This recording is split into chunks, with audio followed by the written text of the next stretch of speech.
Good morning and welcome to our last monthly lecture of the year.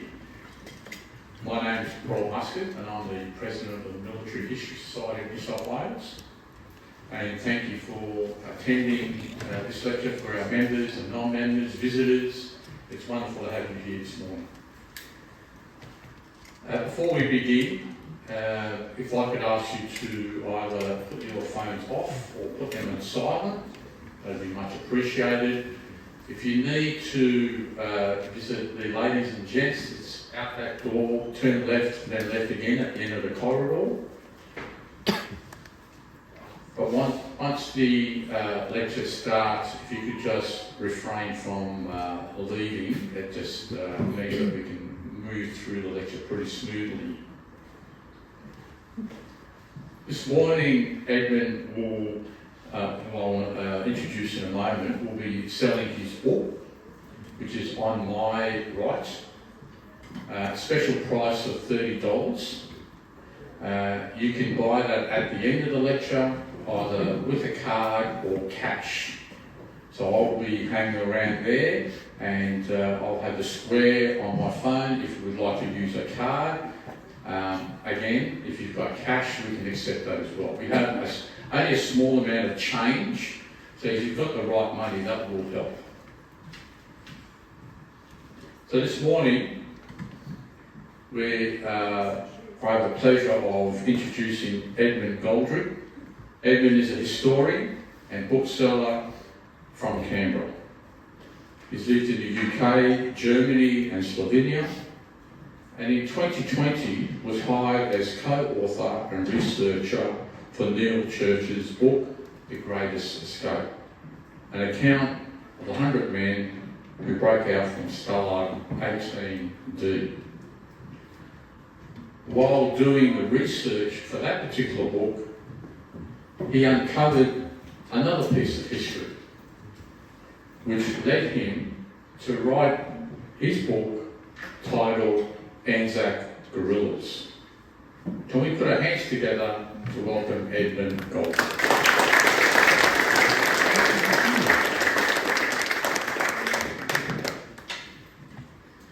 Thank you all so much for coming, and for the lovely folks of the New South Wales Military History Society and here at the Memorial for putting on these events. This will be a sort of abridged version of my book, and forgive me if I get a little emotional at times. This is my last planned book event, and it's perhaps the conclusion of 5.5 years of my life. So, several hundred Australians served in the Yugoslav theatre of the Second World War as airmen, men of the Royal Australian Naval Volunteer Reserve, and escaped prisoners of war. My research focuses on a handful who escaped to Yugoslavia in 1941. Captured in Greece that same year, these men escaped into not just a war of resistance, but a war between resistance. Between communist-led partisans on one side and the nominally royalist Chetniks on the other. Those who survived went on to serve with British Special Operations Executive, and in my opinion, provided the most accurate intelligence of any source in that theatre besides Ultra. They were brave, they were brilliant at their work, but above all they were kind. They survived on the kindness of strangers and were willing to pay it back at any cost. On Mount Kapaunic, Sergeant Ross Sayers here was ordered by his resistance commander Dragutin Kasarevic to fire on the very people who rescued him from Belgrade. So Ross threw down his arms, and Kasarevic told him, "If you do not fight these people for me, I will kill you." And Ross said, "I don't care." None of these men enlisted as officers, had attended school past age 13, and they did not know a second language on enlistment. All were Anglican, save Percy Evans, who was Catholic, and they all enlisted in the first 10 months of the war. The youngest, Harry the Tsar, was 17. He added 4 years to his age in order to enlist, and the eldest, Walter Boone, dropped 4. He was actually 36. The only man with prior military experience is Ronald Horton Jones of Melbourne, a militiaman from 16 and a sergeant from 18. The odd man out is Walter Jeffrey Boone here. He was English, educated at grammar school, and a fluent Spanish speaker. He'd been a salesman for the Vickers Company in South America and might have done some intelligence work on the side, but I was not able to confirm that. And Colin Cargill served far away from the others in Slovenia and features in my work on The Greatest Escape. None who survived the war recalled their service in memoir or oral history, so I had to rely entirely on contemporaneous records. ANZAC Guerillas thus focuses on Lieutenant Ronald Horton Jones and Sergeant Ross Sayers, as these were the two I learned the most of. Ronald emerges in his own intelligence reports and in Yugoslav records under the alias Radovan Radovic. Ross Sayers, meanwhile, features prominently in British Special Operations executive records as Agent DH599. Prior to their capture in Greece in 1941, there is nothing to suggest an aptitude for intelligence or resistance work. They're in with the crowd. Ronald makes the best of a bad situation. He's commissioned as a lieutenant, but instead of using his sergeant's experience with the infantry, it appears as a ranker he was lumped with what my naval dad called a shitty little jobs officer, or in this case, a sporting and amenities officer to 19th Brigade, arranging sports matches, R&R, and non-essential supplies. While the others were all captured in mainland Greece, Ronald made it to Crete, where he served in the defence of that island. He arranged lease of Crete's only automobile, a 1929 Ford Model AA bus that he dubbed Yellow Peril. It may have looked a little like this. Ronald bartered all the tobacco, booze and sweets available and drove delivery laps all over Crete. He was near the town of Rethymnon with 2nd, 11th and 2nd, 1st battalions when the German parachute attack began there, that he was captured a week later alongside 2nd, 1st headquarters. Ooh. Allied prisoners were sent to transit camps ahead of final transportation to Germany, namely Corinth Cage and Durchgangslager 183 in Thessaloniki. Conditions were abysmal. Corinth was an open-air camp with poor rations, but first contact was made with the Red Cross and a few telegram cards distributed. They were told regular contact would follow upon arrival in Germany. Ross wrote his wife, "Dear Mavis, I am a prisoner of war. I am doing well and not hurt. Do not write until you hear from me again. Send my love to everyone, and I love you." Moving to Thessaloniki took days swapping between trains and summer hikes over mountains. And then they found Gulag 183 was worse than Corinth. Lice, fleas, ticks, mosquitoes, and above all, bedbugs dominated. Malaria and dysentery were rife, and medical aid minimal. But Ross received another telegram paper with which he wrote his mother, "I am a prisoner of war and in good health. In the next letter, I will give you my address." Ross was lying. He had contracted dysentery and was gravely ill.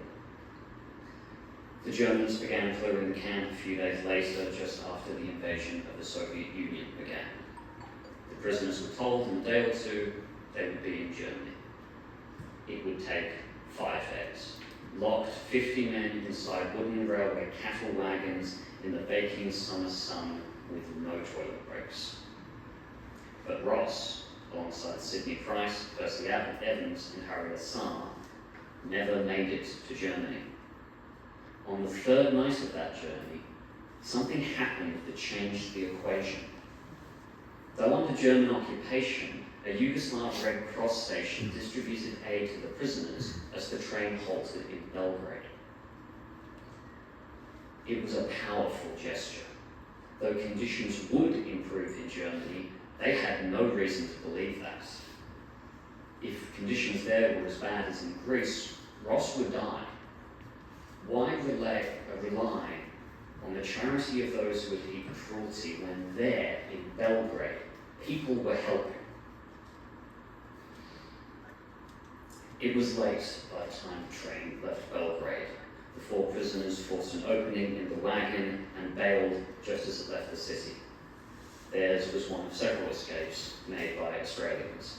Ross's group jumped outside Belgrade, Walter Boone jumped alongside Stuart Brown and Percy Evans in southern Serbia, and Ronald Jones in western Serbia. We should now talk about the Yugoslavia in the group. Outsiders talk about it somewhat patronisingly as a savage place where ethnic hatred was doomed to rip us apart. One of the things that sets these Australians apart is that unlike many agents who enter the country later, they realise it is a political decision to want to kill people and commit genocide. It is a political decision to carry that out. It is not just something that happens. Taking us back to the 19th century, the idea of the land of the South Slavs was all the rage. A common homeland for Serbians, Croatians, Bosnians, Montenegrins, Macedonians, and Slovenians. Though religious and ethnic diversity were not unusual in the time, Yugoslavia's was particularly deep. Islam was widely practiced in Bosnia and parts of Montenegro, Catholicism in Croatia and Slovenia, and Orthodox Christianity in Serbia, Montenegro, and Macedonia. On top of that, there were many non-Slavs, Albanians, Protestant and Catholic Germans, and Sephardi and Ashkenazi Jewish communities. Yet the idea of Yugoslavia was powerful, bringing prominent members of the young Serbian government and Croatian intelligentsia and Catholic clergy together, a coalition inconceivable within a century. They even agreed in conference in 1850 what others only achieved by force, a standardized language, and they chose for their language not the dialect in Belgrade nor the dialect in Zagreb, but a dialect that stretched across parts of Croatia, Bosnia, Serbia, and Montenegro. It was chosen because it was fairest. At the time of this decision, Italy would not exist for 11 years, nor Germany for 21. And like Germany, the question was, who would form this nation? Serbia, as the largest independent Slavic state in the Balkans, was the natural choice. But by 1914, there was Germany and Italy, but no Yugoslavia, and the situation had changed dramatically. The first change was ideological, the idea of greater nationhood at the expense of every other ethnic group. There was Greater Italy, Greater Germany, Greater Croatia, Greater Serbia, and there were many who were willing to kill for these ideas. Millions were killed for these ideas and still are. And the second change was political, which brings us to the slightly early and unusual slide. Austria had annexed Bosnia, which made it unusually the prime candidate to form Yugoslavia by 1914. Instead of Austria-Hungary, there would be Austria-Hungary-Yugoslavia, a Habsburg kingdom self-governed with full cultural rights. And a key supporter of this idea was Franz Ferdinand. His policies would put both prospects for Serbian leadership of Yugoslavia and the idea of Greater Serbia in mortal danger.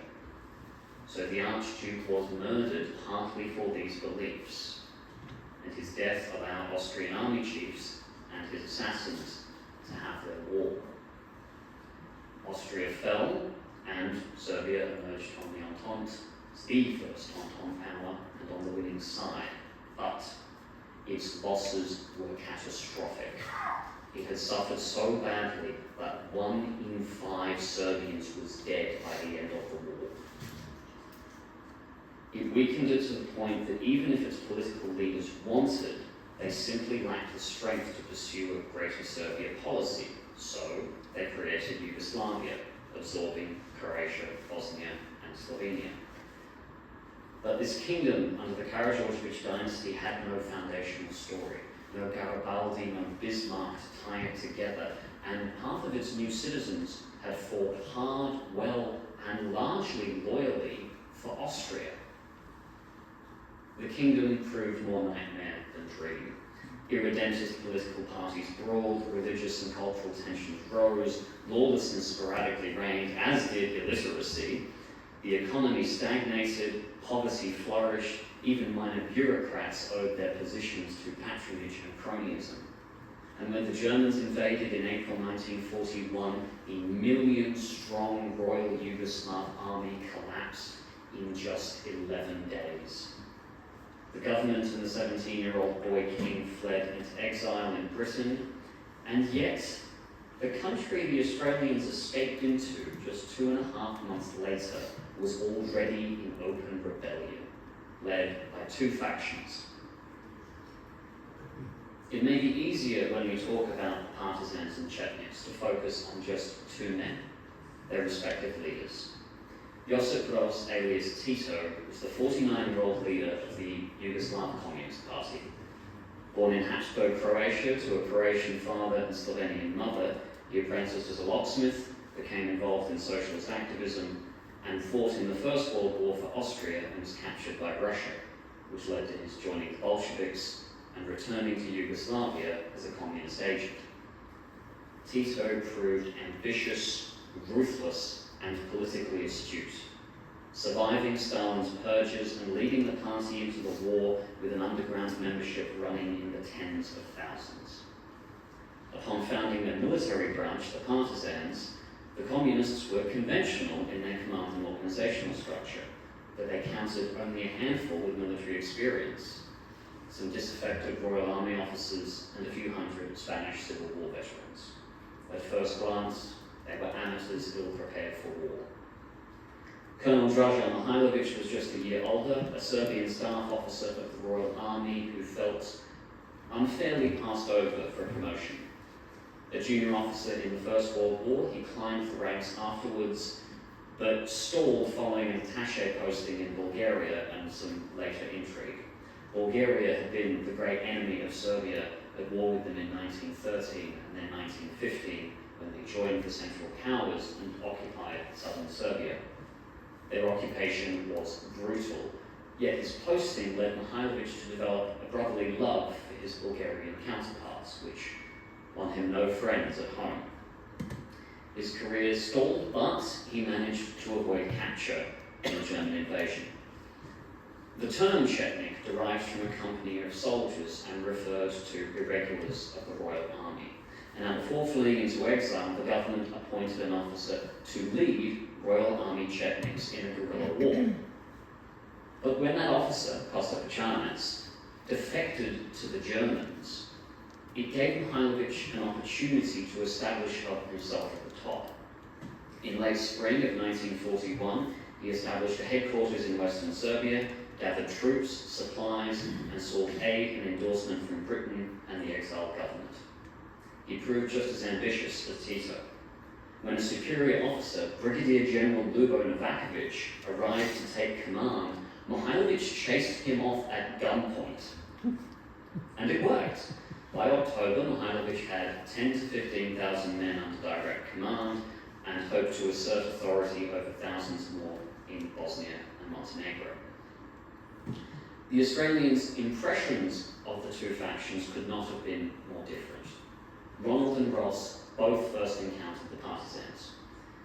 Ronald was arrested by them and was to be put on trial as a spy, ironically before he actually was a spy. I can't work out if they suspected him of being a German or a British agent. I suspect the latter. It took many a militant communist a while to get the memo about being allied to the British Empire. Ross, meanwhile, was rescued by the partisans in Belgrade. They arranged food, clothes, papers, transport, and a safe house in southern Serbia, and they asked for nothing in return. Their introduction to the Chetniks also contrasted. While attempting to escape the country, Ross and his fellows were forcibly conscripted into Major Dragutin Kasarović's Chetnik detachment. Kasarović reportedly frequently pulled his gun on his own men and suffered from inter-unit defections. His disgruntled junior officers would leave and go to other Chetnik units. Ronald's introduction was much better. During a period of alliance, the partisans cancelled the trial of Ronald and traded him to the Chetniks as a goodwill gesture. And his first impression was of soldiers much more professional and disciplined than the partisans. But his view quickly shifted. Meeting with Mihailovich, Ronald was asked to masquerade as a British envoy, giving the impression of British support. Ronald was uncomfortable with this subterfuge and refused. His priorities were return to his unit, and if that were not possible, fight the Axis. Returning proved infeasible, but not combat. He enlisted in joint Chetnik partisan battles against the Germans at Gorny Milanovac and Kraljevo. First as observer, then combatant under the alias Radovan Dragovic. But Ronald was shocked to find the difference in Chetnik first impressions and actual combat ability was a chasm. The partisans proved better equipped, organised and led, while the Chetniks suffered from an unclear chain of command, with seniority determined by an arbitrary mix of age, rank, and who'd been with Mihailovich the longest. The difference compounded the gaps between the factions. Ronald observed personally, quote, "On the fall of Gorny Milanovac, the Chetniks ran into the town like a rabble, while the partisans marched in an orderly body to the centre of town, where some of them were detailed for picket duty and guards posted, and the remainder marched off and billeted." Despite this, remaining with the Chetniks was the logical choice. Mihailovich assembled a long-range radio transmitter and contacted British Special Operations Executive. This led to the parachuting of an actual liaison officer, Captain Bill Hudson, endorsement from the British, very small airdrops of weapons and money, and wall-to-wall coverage on BBC Yugoslavia, which did much to cement Mihailovich's authority. In their wartime experiences, the Australians quickly came to recognise the true face of occupation and what was at stake. All were witness to or victims of war crimes. During a raid by the Bulgarian 9th Division against Kiserovich, the Bulgarians co-occupied southern Serbia, Private Stuart Brown of Geelong, Sergeant William Reid of Tasmania, and a British Lieutenant Dennis Alabaster were all captured and executed by bayonet. Possibly the only Australians to be killed by that army. Locals from the village of Kriva Reka helped bury the trio, but they too would all be dead within a few months. The 7th SS Division, raised from ethnic Germans in Yugoslavia, burned the village and killed its inhabitants by locking them in the church and dynamiting it. Ronald, meanwhile, from an encampment above Kraljevo during the siege of that city, saw and heard as the German garrison inside carried out their orders, that for every German killed, 100 civilians were to be executed, and that for every wounded, 50.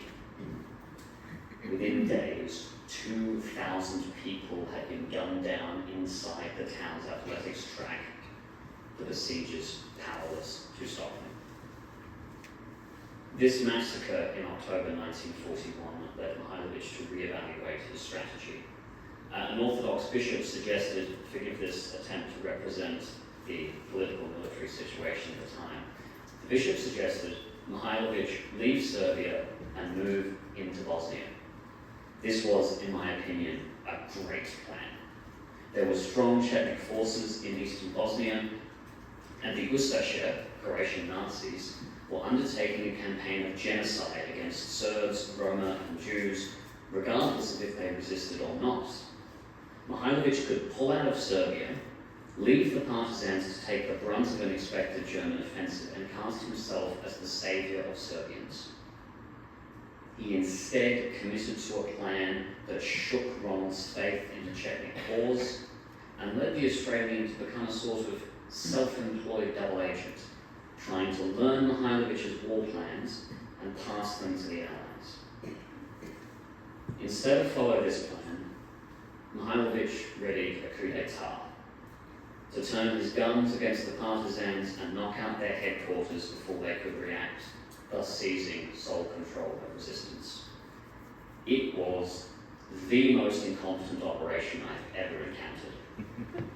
The Chetniks were outnumbered, outgunned, and unready to fight their allies.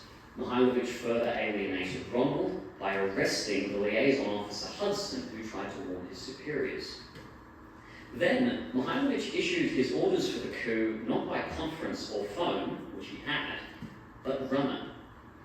A few units followed the orders, while others defected to the partisans in disgust. Most simply did not move, bringing up to verify their orders' authenticity. And when they got onto headquarters, their suspicions were compounded when the field commanders were told, "You can't talk to Mihailovich, he's not here." Where is he? I don't know. Turned out, Mihailovich was in secret talks with the Germans and had taken them simply agreeing to a meeting as an ironclad alliance and guaranteed aid for the coup. Now, I am indebted to Wehrmacht Lieutenant Colonel Rudolf Kogar, who brought a clerk to this meeting on November the 11th and took minutes. Mihailovich explained his position forthrightly. The fight against Germany was a necessary evil, so that the people would not come over to the side of the communists. In the interests of the Serbian people, as well as in German interests, I ask you to hand over ammunition to me tonight. The Germans did not. They came simply to size up their man and urged him to surrender. Mihailovich did not. But between the partisans and the Germans, he lost 95% of the forces under his direct command. Miraculously, he and Rommel survived this setback, but the conflict between the two resistance factions would continue for the rest of the war. It was the partisans in the end who relocated to Bosnia, and Mihailovich eventually did move into Montenegro, where he rebuilt his following, largely thanks to an alliance with Italy against the partisans. The surviving Australians' situation was dire. Their core motivation was to get off the missing list and get home. Neither proved possible. Mihailovich did alert the British as to Rommel's presence, but this was never passed on to Australia, and Rommel was forbidden to send his own transmissions. Ross and Harry had Pisarevich pass on their details to Mihailovich, which Pisarevich did, but Mihailovich sat on the information. He neither informed British intelligence nor Rommel, their ranking officer. But the Australians did make themselves useful, learning the language and political situation with sober caution. Rommel excelled in his double agent scheme, playing the role of a Chetnik diehard. Chetnik archival documents are filled with praise for Radovan, even showing that he has accepted a task set by Mihailovich's deputy to publicly humiliate Captain Hudson for his attempt to stop the Civil War. So through this theatre, Rommel gained Mihailovich's absolute trust and learned his war goals. Mihailovich revealed them to him in mid-1942. Not to restore the pre-war kingdom, nor even really fight the Axis, that was secondary. His plan, first and foremost, was, quote, a cleaning of the country, as Mihailovich called it.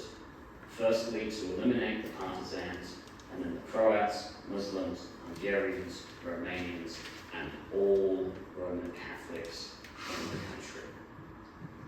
Mihailovich planned to, as the Nazis tried to create Greater Germany and Yugoslavia, Greater Croatia, create Greater Serbia. Millions would have been killed or driven from their homes as a result, so Rommel spent the rest of his service trying desperately to stop this from happening. In early 1943, Mihailovich's plan began to be put into motion. He controlled the borderland between Bosnia and Montenegro. His forces fenced off the district, and for the religion of their birth, murdered 12,000 people down to the last child. Ronald was not present when Colonel William Bailey parachuted in and took over the British mission. He'd been recaptured by the Italian army and sent to Italy, but Ronald would escape again and report on what he had seen from Switzerland. His counterparts Bailey and Hudson, however, reflected a chasm in both intelligence and morals between Ronald and those appointed by SOE. Now, a quick aside here on British intelligence structure.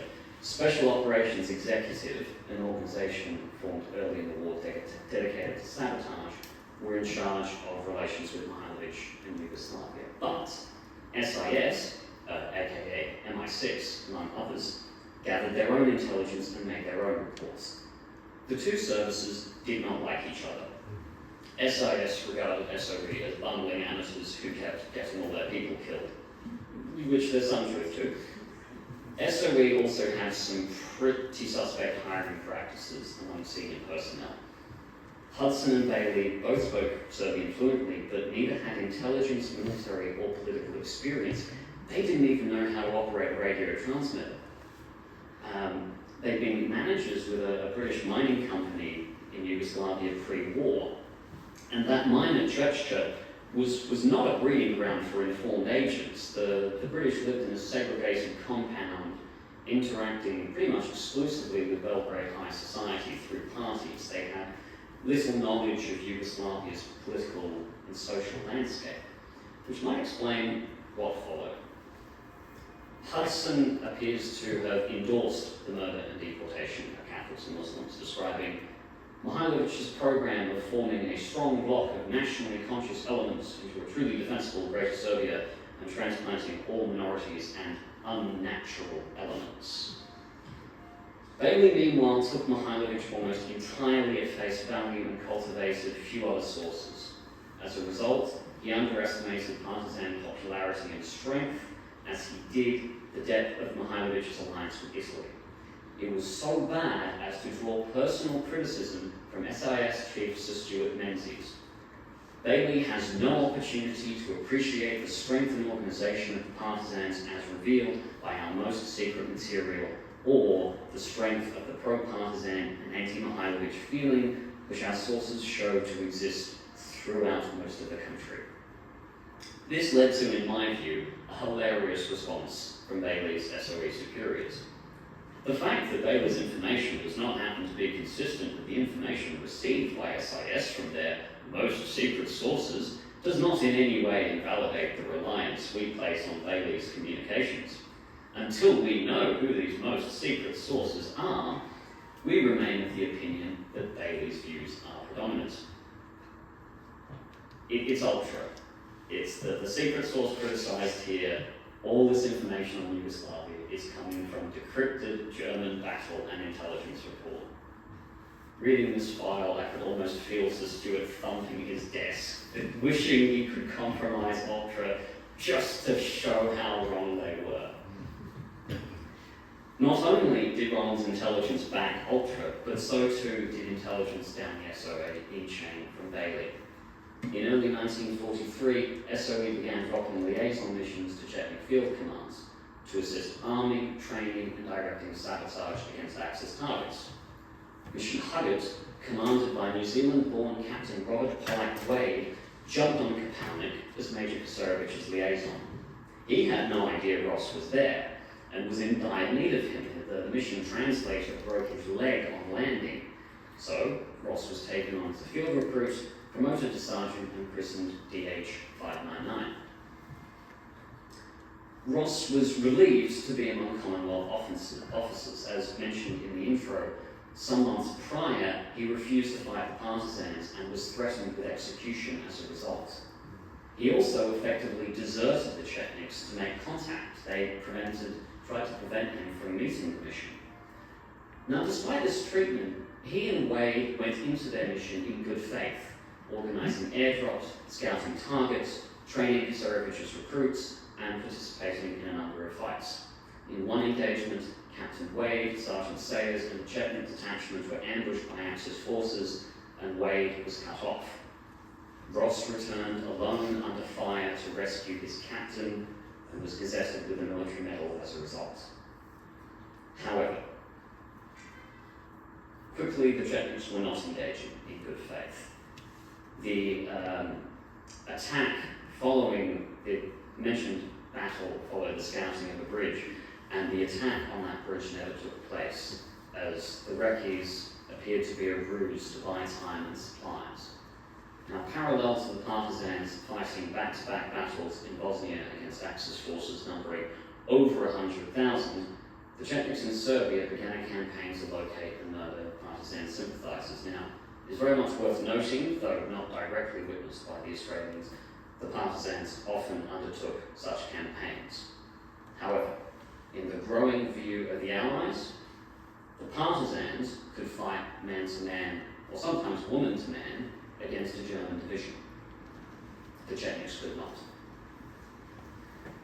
One of the first lives claimed in this campaign was one Lepa Milinovic, a young woman who was Ross's guide to his safe house on escaping Belgrade. She was almost certainly murdered on Pisarovic's orders.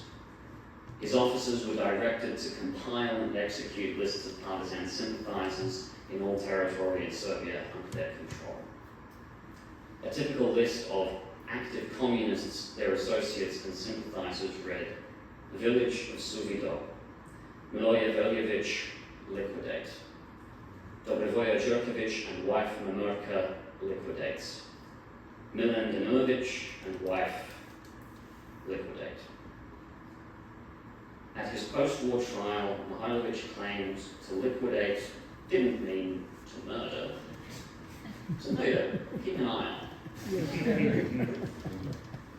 Ross and Wade also discovered that to fight the partisans, the Chetniks had achieved what they failed to do in 1941, an alliance with Germany.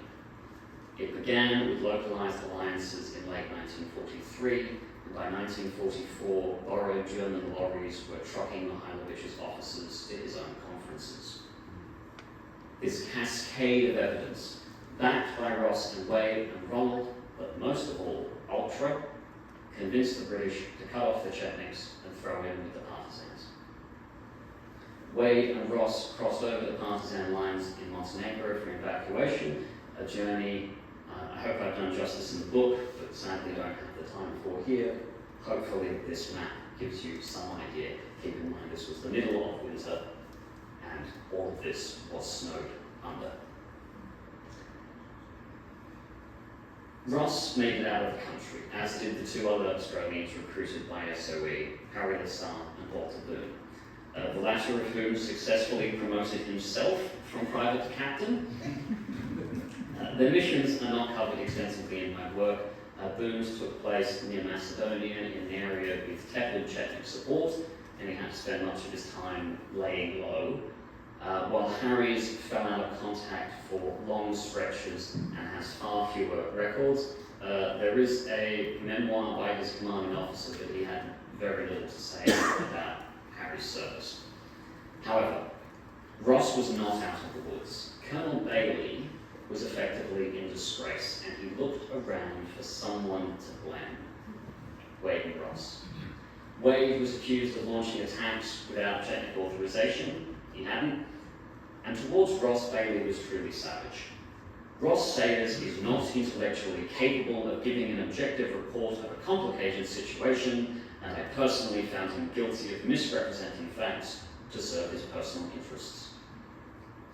What these interests were, Bailey did not elaborate, and we know his assessment is wrong, both thanks to German and Chetnik records, but SAS knew it was wrong too.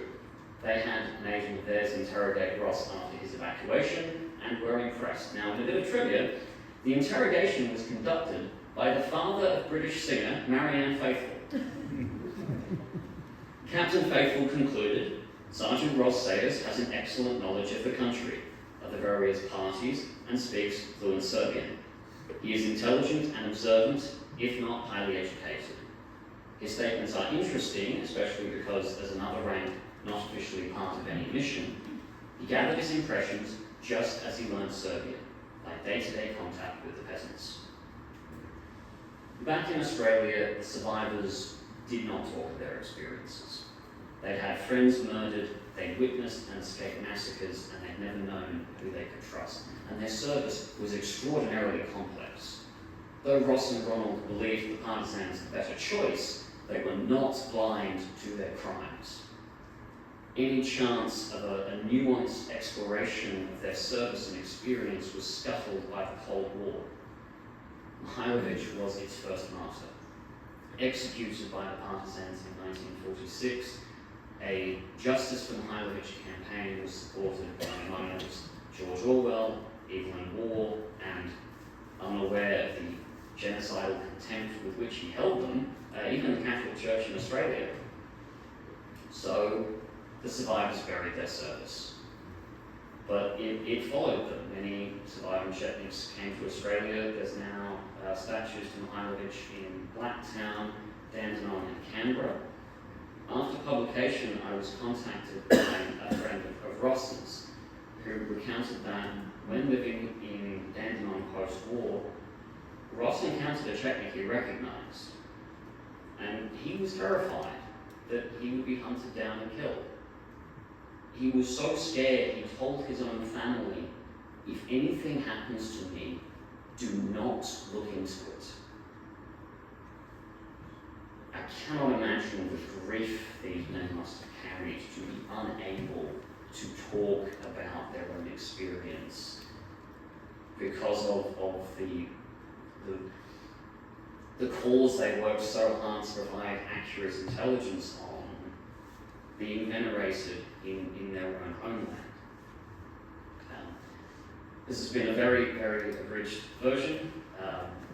The content of the book is hopefully a more accurate picture. Well, not accurate, but more in-depth. This has been, yes, the last, I stumbled on the first accounts 4.5 years ago and had to piece the story together mostly from German, British and ex-Yugoslav archival records.